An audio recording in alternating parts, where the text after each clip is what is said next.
فوز الزمالك بالروح على كهرباء اسماعيلية. معتمد جمال قدر يدي دوافع للعيبة. فنيا لسه معتمد جمال ما عرفش يعمل كل حاجة أكيد للفريق.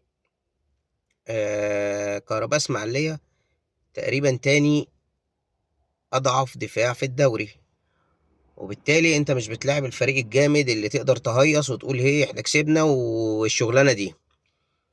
إنما لازم ندي المعتمد جمال واللعيبة حقهم.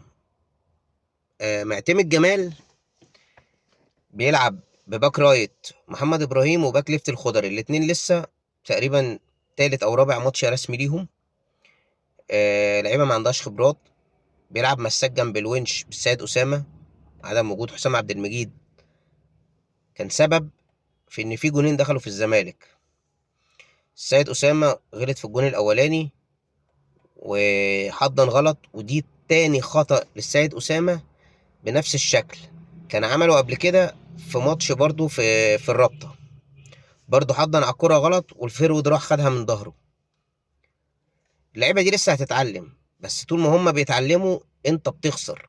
يعني النهاردة لو كان الماتش قلب، دخل فيك جون تالت وتعادلت 3-3، الخبرات اللي في الملعب ما كانتش هتقدر تسعفك انك انت تجيب جون رابع.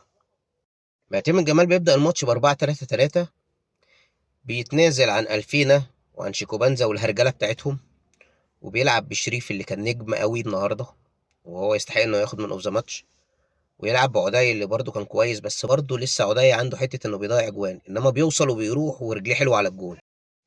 بيبدا بصبحي والونش والسيد اسامه ومحمد ابراهيم والخضري، وثلاثه في نص الملعب.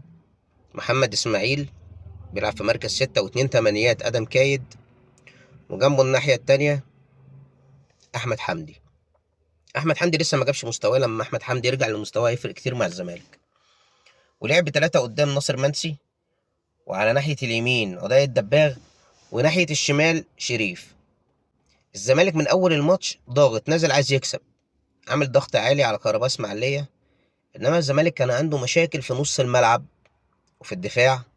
المشاكل دي ظهرت لما بقى في مساحات، وبالتالي كابتن معتمد جمال لازم ياخد باله من الحته دي. وطبعا الخبرات لما ترجع تفرق، يعني عبد الله السعيد وشحاته لما نزلوا الحته بتاعت نص الملعب دي اتقفلت، ما بقاش فيه مشاكل زي الاول. مش عشان عبد الله رجع لمستواه، انما عبد الله بيلعب بدماغه ما بيلعبش بجسمه.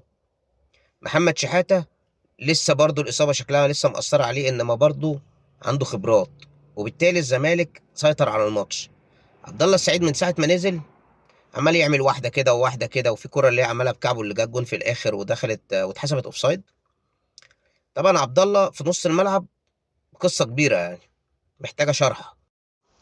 اللعيبة اللي عجبتني في الماتش النهارده طبعا بعد شريف وعدي، ناصر منسي كان معقول. آدم كايد للماتش تقريبا الرابع أو الخامس بيثبت إن هو لعيب كبير. آدم كايد يلعب في نص الملعب موضوع تاني. طول ما انت بتلعب وينج انت خسران نص ادم كايد. الخضري شويه ماتشات هتتفرج على لعيب موضوع فرنساوي، لعيب محترم.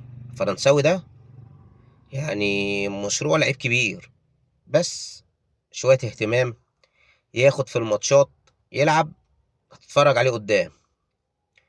امير اللي نزل في اخر الماتش مع حمد، الواد ده هداف، الواد ده رجليه مظبوطه على الجون، راح بواحده رقص وراح حط وش رجله جت في العارضه.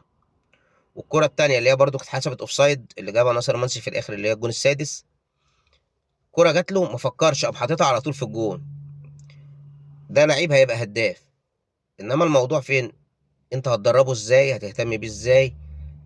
هتديهم ازاي ان هم يقفوا على رجليهم بدنيا؟ لان انا شايف ان مفيش معد بدني في الزمالك بدليل الاصابات العضليه الكتير، وبالتالي انت محتاج دلوقتي معد بدني كويس عشان يوقف اللعيبه دي على رجلها تاني.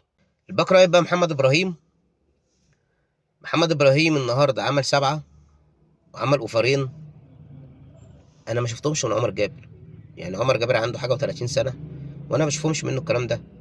يعني محمد ابراهيم ده استنى عليه انه يلعب الموسم ده، يعني ما تجيبش عمر جابر يرجع تقوم مقعد الراجل ينسى الكوره.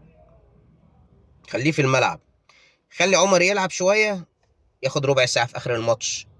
يعني أصلا رجع عمر جابر بالتدريج، ولما تشيل محمد إبراهيم من التشكيل وتسيب عمر جابر، لازم محمد إبراهيم يفضل ياخد ربع ساعة وياخد تلت ساعة لحد اما تتفرج على باك رايت كويس. انت كده كده مضطر انك تلعبه، والراجل الكيني ده لازم يمشي طبعا، لانك انت ما استفدتش بيه ولا هتستفيد بيه.